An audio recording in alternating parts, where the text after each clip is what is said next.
Welcome to Rauta's Underground Trio episode. Once again, we have three different styles of bands. And of course, geographically also very different places. This time it's all literally different because, we have thrash metal, we have death metal, we have heavy metal, or heavy doom, whatever you want to call it. The places mentioned are Australia, Germany, and United States of America. So very, very rainbowish thing.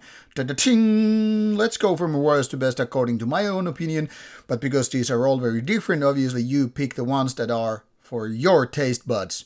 Got it, right? Good, let's go. And of course, links are provided in the description box. Don't take this comparison by any kind of law or rule or whatever. These are just, how I feel about this stuff, and that's pretty much of it. So, first we'll go to a world of tapes with something very new from Australia, the land of Platypus and stuff.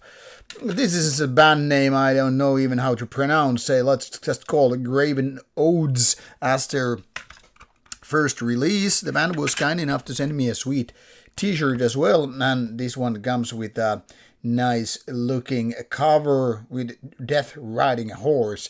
But here is the band name in kind of you're wondering how do you do it?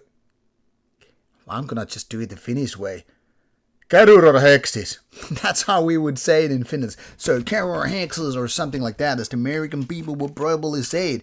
I don't know. Anyway, this is the first demo from this Australian death metal band, which is a little bit on the darkened side of things, but calling it Black Death, like I think Metal Archives labeled it, I think it's a little bit misleading.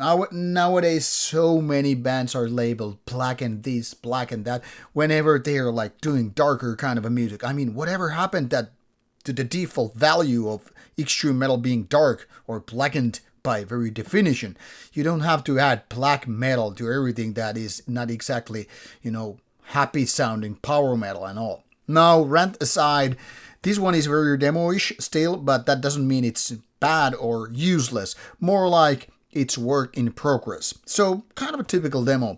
Has almost 30 minutes of music, few tracks, and musically it's death metal with high tempos and, mid-tempo parts. So there is enough variation to justify to not call it one trick pony.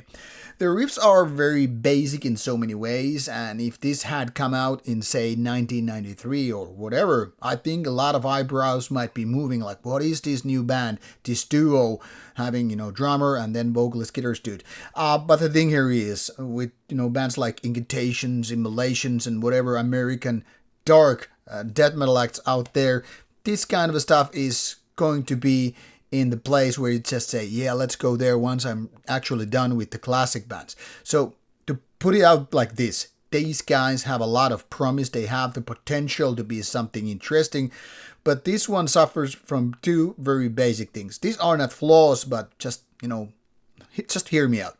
First of all, a lot of these riffs are pretty basic, maybe even too basic for their own good. That doesn't mean they're simplistic, but when we're talking about this kind of a American death metal, even if it's from Australia, you can kind of say and feel like, hey, I've heard it millions of times. So there's a lot of decent stuff happening, but this is not making waves. Nothing revolutionary, nothing new here, nothing that makes them stand out. The second thing, this could be a borderline flaw, but maybe it's also a matter of taste. The production here is a little bit mushy. It's not really, supporting the riffs. The drum sound is actually pretty, good. I liked how the snare is, audible and all. But when it comes to the guitars, and even to a certain degree the vocals, they're a little bit like the band could benefit from a better budget, better mixing, better, overall sound. The growl vocals obviously is not so much a sound problem, it's more like it feels a little bit held back. It's almost like it's borderline mumbling, whereas it could go more out in the open, dominate. More like, well, I'm just gonna do the growl here. So, yeah, they're lacking power in my opinion.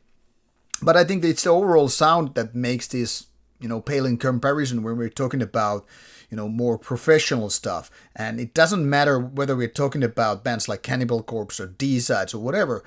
While this is more definitely in the school of incantation and emulation, the production could be a tad bit better. But it's definitely work in progress, and since it's first demo, it's not really comparable to a lot of bands with, multiple albums out.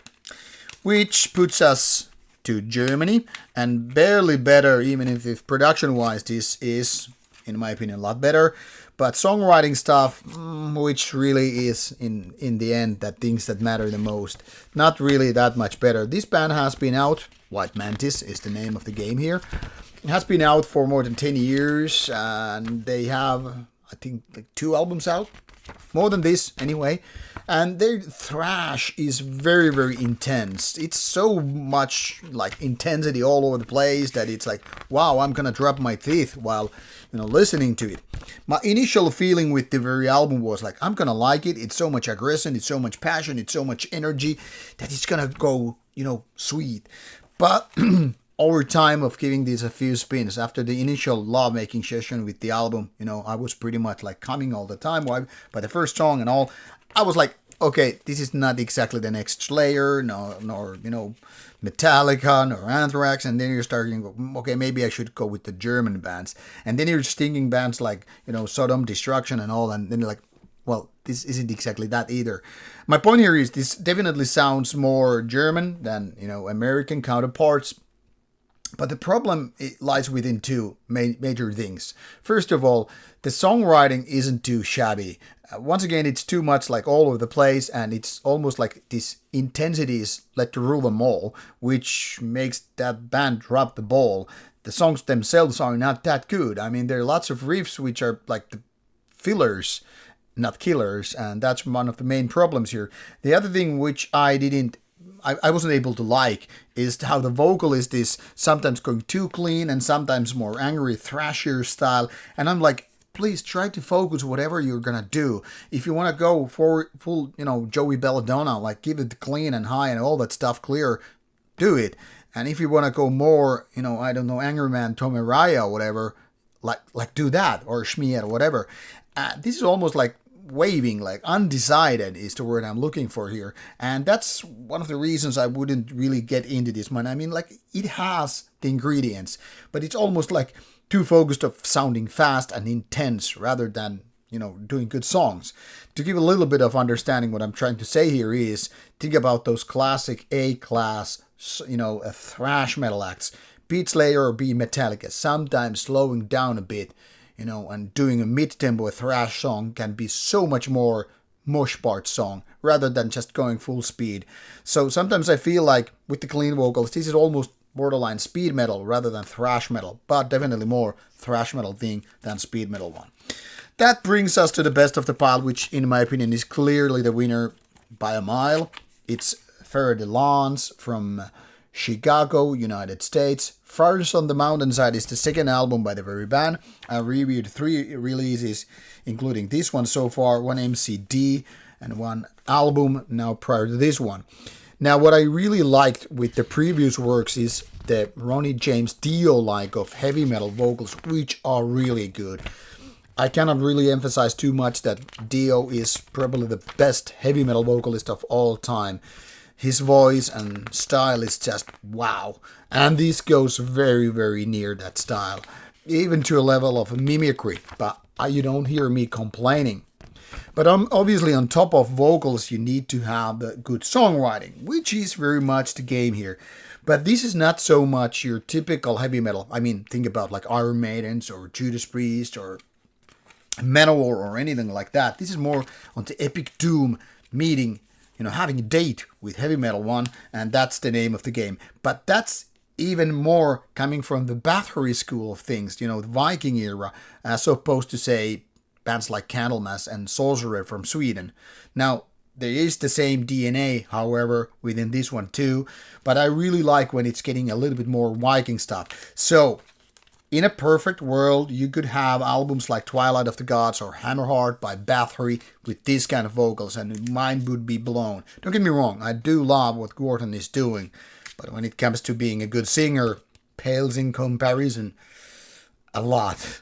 when we're talking about the vocalist here. However, this songwriting is obviously not even near what Bathory was able to do, so that's the story. But I do like how this epic doominess is being married to this heavy metal stuff here, and the vocals top notch, production also good. So definitely Feu de Lance, Spearhead in French, I was told, is the winner of this pile. Obviously, like mentioned, links are included in the description box. So if you're interested in death metal, go for the Australian one. If you want thrash metal, go for the German one. And if you like doom or heavy metal, go for Feu de Lance from Chicago, United States of America. That's enough of a recap here. Now off you go, do what you must, and if you have some questions about the very bands, let me know. And now off you go.